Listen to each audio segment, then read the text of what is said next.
Сема Бахриді сатып кетті. Оның сатқындығына төзбеген Бахри Пойразға Семаны өлтір деп айтады. Бахри бұйырып тұрған соң Пойраз Семаны атып тастайды. Оқиғаның қалай болғанын басынан түсіндіріп өтейін. Сема шындықты білді, яғни өзінің әкесін Бахри өлтірген екен. Бахриге тапаншасын кезейді. Мен сені өлтіремін. Мен саған құдайымдай сендім. Сені өз әкемдей көрдім. Саған адал қызмет еттім дейді. Сен мені сонша жыл алдап келіпсің, туған әкемді өлтірген сен екенсің дейді. Қаласаң мені өлтір, иә, сенің әкеңді өлтірген мен, бірақ менің өз себептерім болды дейді. Сема ата алмайды, Бахриге қарап, сонша жыл мені алдап келдің, мені қолдандың, әкемді өлтірген сен екенсің дейді. Енді мен бұл үйде қала алмаймын, бәрі бітті деп Сема кетіп қалады. Сефер Семаны тоқтатпақшы болады. Әкеміздің бір себебі болған шығар, оны тыңдағың келмейді ма дейді. Бірақ Сема ешкімді тыңдамай көлігіне мініп кетіп қалады. Бахри мен Сафер Семаның ізінен жүріп отырады. Сема өзіне бір нәрсе істеп қоймасын деп олар уайымдайды. Жылап келе жатқан Сема рөлге ие бола алмай бір талға келіп соғады. Бірақ Сема аман есен. Сафер Семаны көліктен шығарып алады. Сема, мені тыныш қойыңдар, мен кетейін, бәрі бітті. Бахри менің әкемді өлтірген екен, маған енді басқа бұл жерде қалудың себебі жоқ дейді. Айшегүл мен Пойразда келген еді. Айшегүл Семаға не болды? Сен неге әкеме ренжулісің дейді. Сема бәрін айтады. Сенің әкең менің әкемді өлтіріпті дейді Айшегүлге. Әкеңнен сұра, не үшін олай жасағанын себебін айтып берсін саған дейді. Айшегүл жылайды. Бұлай болу мүмкін емес. Неге Семаның әкесін өлтірдің дейді.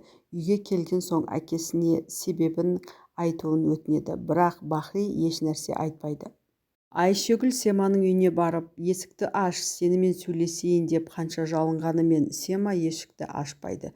Пойраз Айшегүлді алып кетіп қалады. Алдын Айшегүл Пойразға әкемнің жанында бірі сатқын екен, полицияға жұмыс істейді екен дейді. Соны білу үшін Пойраз Мемтазға келеді. Сен мені сатқан жоқсың ба? Біреу менің полицияда жұмыс істейтінімді білген сияқты. Мына қағазды сенен басқа ешкім көрген жоқ па дейді.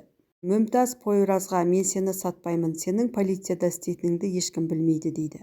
Айшегүл Пойразды аңдып жүрген екен, оның Мемтазбен сөйлесіп қойғанын көреді. Және Пойразға Мемтазда сенің не шаруаң бар деп сұрайды. Пойраз, мен сатқын емеспін, әкеңді сатпаймын, мен Мемтазбен басқа шаруалар бойынша кездесуге келдім деп Айшегүлдің алдында ақталады. Үйдегі сатқын Сонгүл болып шығады. Ол Мемтазға үйдегі болып жатқан барлық хабарды айтып беріп отырған еді. Және Семаның үйден кеткенін, әкесімен енді қарым-қатынасын үзгенін де айтып береді. Бұл жаңалыққа Мемтаз қуанып кетеді, барып барлығын Заферге жеткізеді. Сема енді Бахридің қол астында жұмыс жасамайды, екеуі араздасып қалыпты. Бахри Семаның әкесін өлтірген екен дейді. Онда Бахри адвокатсыз қалған екен ғой, бұл жағдайды өз пайдамызға шешейік дейді Зафер. Пойраз Мемтаздан күдіктеніп жүрген еді. Полицияның басшысына барып, Мемтаз бір нәрсе ойластырып жүр, ол мені сатып кетуі де мүмкін деп өзінің күдіктерін айтады. Бахридің адамдары Пойраздан күдіктеніп оның ізінен аңдаған еді. Полициямен кездесіп отырғанын суретке түсіріп Сонгүлге жібереді. Садриддин Сонгүлге әкеме осы суретті көрсет дейді.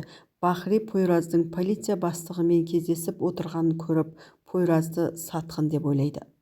Садриддинге қоңырау шалып, Пойразды ұстап әкеліңдер деп бұйрық береді. Пойразды ұстап алады, Бахриге әкеле жатады.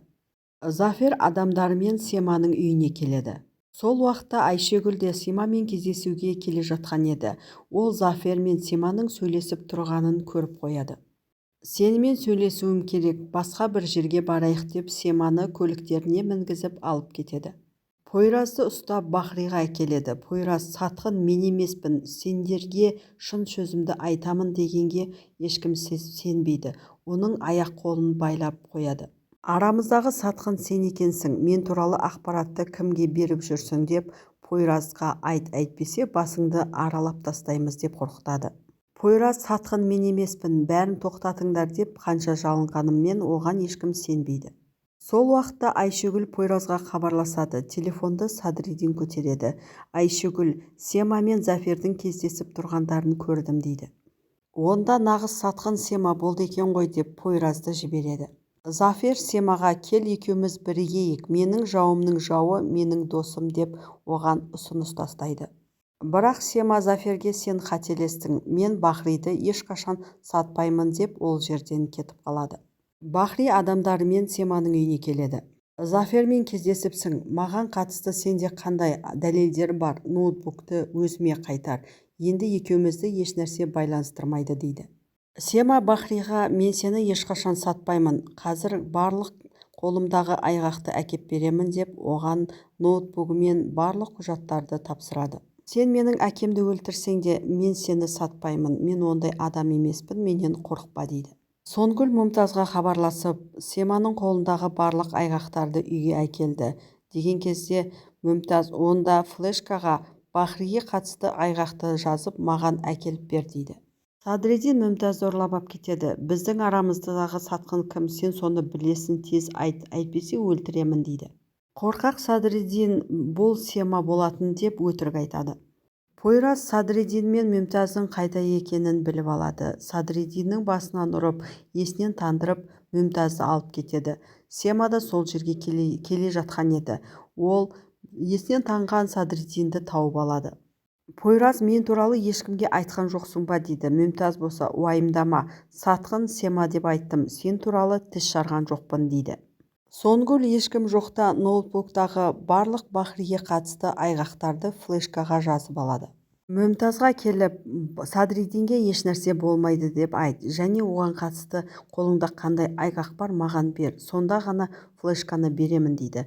Бірақ Мұмтаз Сонгүлдің қолындағы флешканы тартып алып, оны қуып жібереді.